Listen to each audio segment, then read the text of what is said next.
अस्सलाम गाइस, कैसे हैं आप। उम्मीद करता हूं कि आप सब खैरियत से होंगे, खुश होंगे और हमारी दुआ है कि आप हमेशा खुश रहें, हंसते और मुस्कुराते रहें।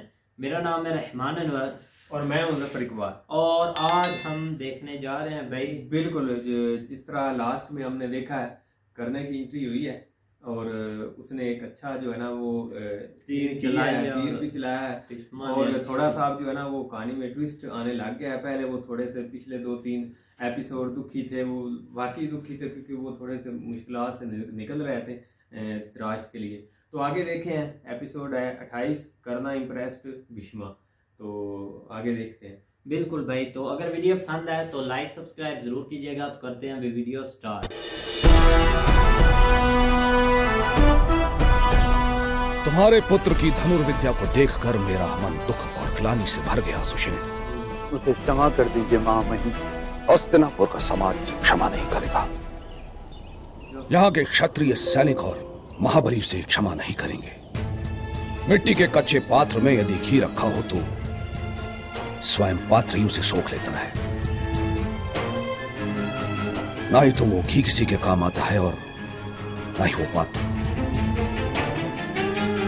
अपने स्तर से अधिक क्षमता और कौशल किसी काम के नहीं होते। यही व्यवहार है सुषेण। मैंने उसे कई बार कहा महामहिम कि इस धनुर्विद्या का मोह त्याग, पर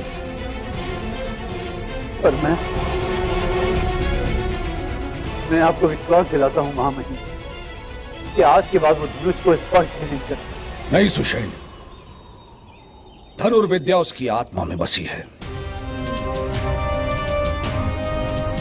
विद्या और कला तो ईश्वर का दान है, वह प्रकट नहीं रहती। जब मोती पूर्ण कद का हो जाता है तो सीप स्वयं ही मुख खोल देता है। तुम्हारे पुत्र की धनुर्विद्या भी अवश्य प्रकट होगी और वो योग्य भी है, किंतु यहां का समाज उसकी विद्या के लिए उसे सम्मान नहीं, दंड देगा, ये भय है मुझे। यहां उसे धनुष छोड़ना ही होगा। पूर्व के प्रदेशों में धर्म शिथिल है, वहां दूसरे समाज भी शस्त्र उठाते हैं। अपने पुत्र से कहो कि यदि उसे धनुर्विद्या सीखनी है तो मगध में जाके बस जाए, अपने माता पिता और भूमि के मोह को त्याग दे। मुझे दुख है सुषेण। कुरु और पांचाल प्रदेशों की परंपरा है कि यहां क्षत्रियों को छोड़कर किसी और को शस्त्र विद्या प्राप्त करने का अधिकार नहीं है। परंपरा ही धर्म है सुषेण, और धर्म तो सदा ही त्याग और बलिदान मांगता है।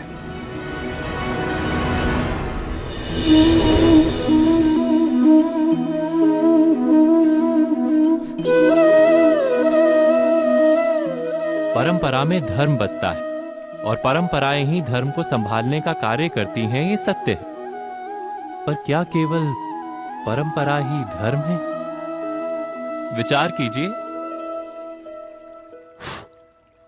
सत्य तो यह है कि जिस प्रकार पाषाण में शिल्प होता है, उसी प्रकार परंपरा में धर्म होता है। इस पत्थर में शिल्प है, ये पत्थर शिल्प नहीं। शिल्प को उजागर करने के लिए उसे तोड़ना पड़ता है, अनावश्यक भागों को दूर करना पड़ता है।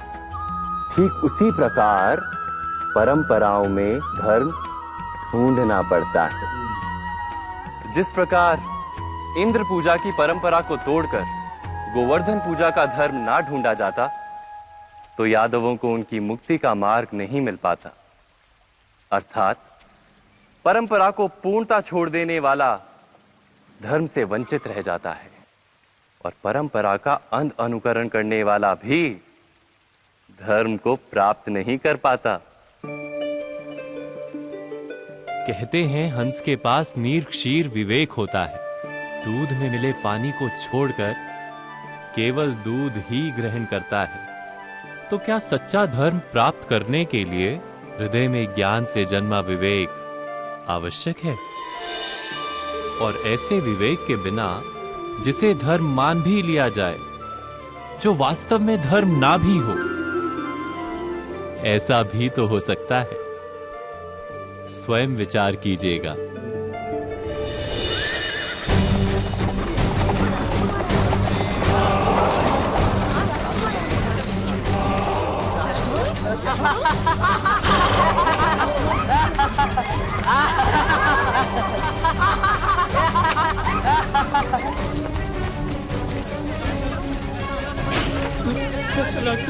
राजकुमार क्या कर राजकुमार नहीं, मुझे क्षमा कर दीजिए राजकुमार।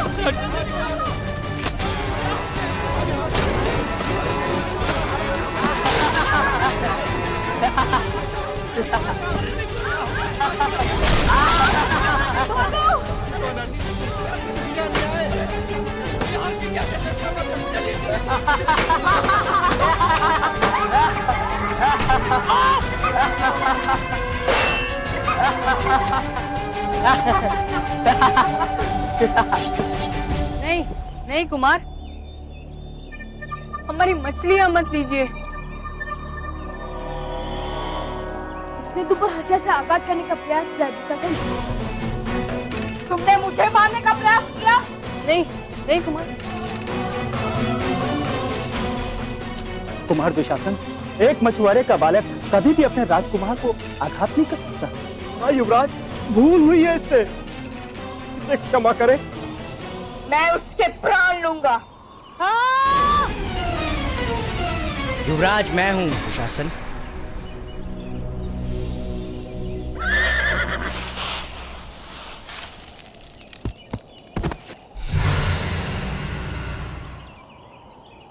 और न्याय भी मैं ही करूंगा।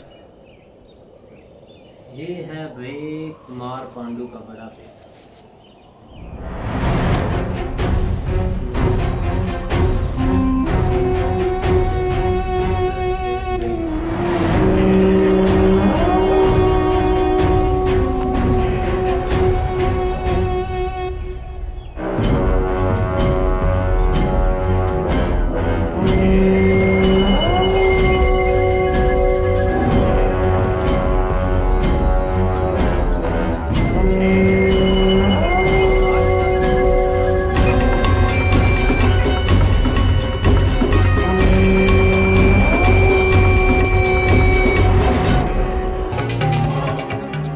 सामने आओ बालक।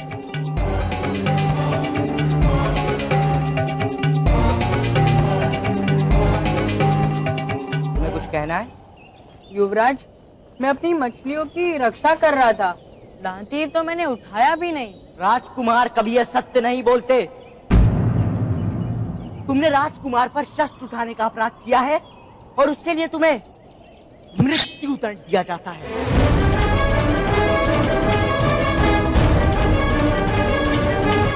युवराज, आप इसे बंदी बनाकर महामंत्री के पास ले जाइए, परंतु आपसे एक आग्रह कि इसके प्राण मत लीजिए। हाँ युवराज, और फिर हम मछुआरे तो आपके ननिहाल कहलाते हैं। राजमाता हमारे कुल की पुत्री हैं।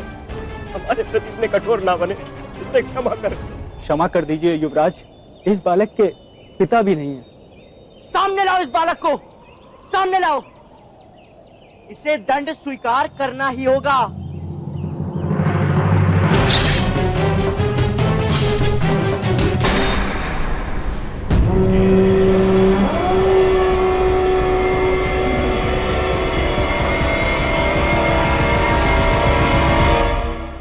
तुम्हारा ये साहस, तोड़ दो इन सबके हाथ। युवराज, युवराज, तोड़ दो। क्षमा कर दीजिए युवराज, क्षमा कर दीजिए युवराज। सबके हाथ तोड़ दो। क्या? रुक जाओ।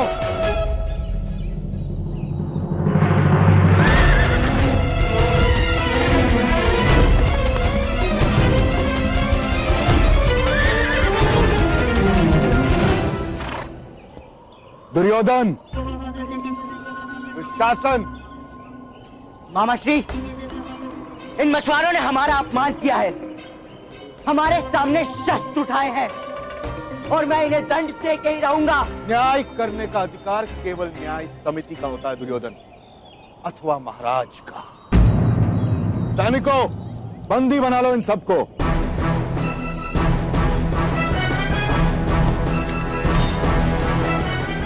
योधन, चलो।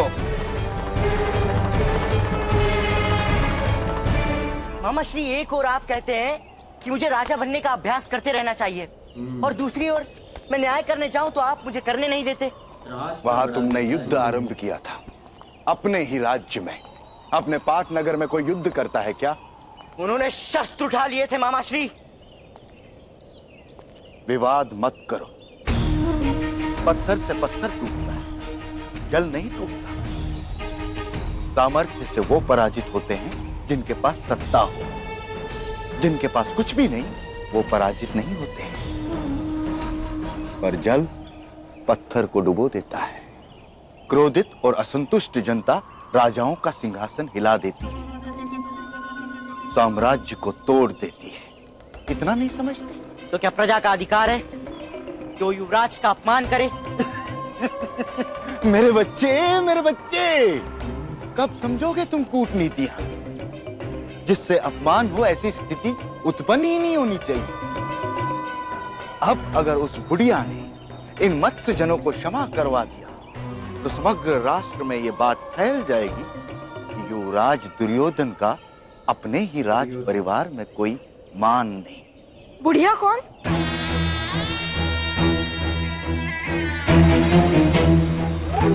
वो मछुआरन, हस्तिनापुर की राजमाता। अब हमें इन मत्स्य जनों को दंड दिलवाना ही होगा।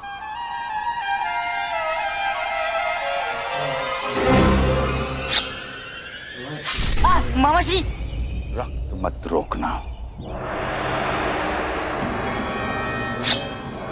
ये तुम्हारी मूर्खता का पुरस्कार है।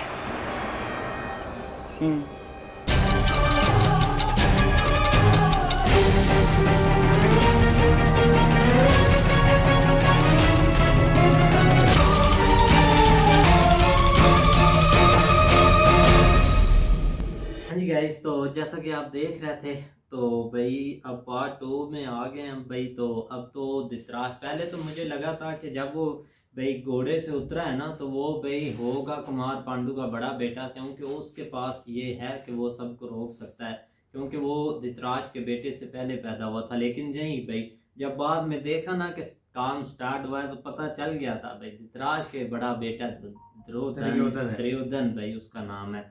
तो ये देख लें कि भाई अब ठीक उस वक्त वो काम जो करने लगे थे ना, हाँ, क्योंकि वो बलि उसकी देनी पड़नी थी, तो जिसकी वजह से ये सब कुछ हो रहा है। लेकिन ये अब उससे पहले भी अगर देखा जाए तो भीष्मा जी भी भाई उस कर्णा के बाप को भाई रोक रहे थे कि उसको भाई कुछ कहें या नहीं। उसको कहा है कि वो किसी और जगह पे उसको भेज दें, यहाँ पे ये चीज़ें जो है ना उसके लिए ठीक बिल्कुल भाई। ऊपर से भगवान कृष्णा में भी काफी अच्छा बताया भाई। लेकिन ये है कि भाई अब काम बढ़ता ही जाएगा। शकुनी ने जो है ना वो यहाँ पे खंजर चला दिया और आगे जाके, लेकिन माता को उसने जो है ना वो दिया है कि ये मछेरों की जो है हस्तिनापुर की माता, वो मछुआरी ऐसे बच्चों को अभी से जो है ना वो ट्रेन कर रहा है सारी चीजें बता के, तो उसने खंजर मार दिया। आगे जाके अब जो है ना वो एक दफा भड़केगी आग और सबके लिए जो है ना वो मुश्किल टाइम आएगा इसके ऊपर। बिल्कुल भाई, देखेंगे नेक्स्ट एपिसोड में फिर होता है कि अब तो काम हो गया शुरू,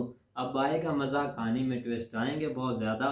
तो भाई वीडियो करते हैं, अगर वीडियो पसंद आए तो लाइक सब्सक्राइब जरूर कीजिएगा और कमेंट में अपनी राय का इज़हार जरूर कीजिएगा। अल्लाह।